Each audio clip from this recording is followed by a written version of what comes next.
104.7 IFM. Report! Nasa higit 1,000 o kabuuang 1,022 na magsasaka sa bayan ng Manawag ang benepisyaryo ng dagdag tulong para sa kanilang kabuhayan. Ibinahagi sa mga ito ang mga fertilizer discount vouchers galing sa Municipal Agriculture Office bilang bahagi ng inisyatibo ng Department of Agriculture.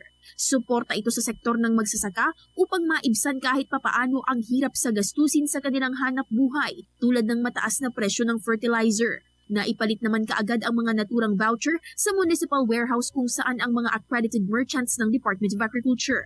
Makatutulong ang pamamahaging ito sa mga magsasaka upang mapataas pa ang kanilang produksyon ng palay na kanilang maaani. Kasama mula dito sa IFM Dagupan, ito si Idol Juana De Vera, Tatak IFM. IFM News. IFM News. IFM News.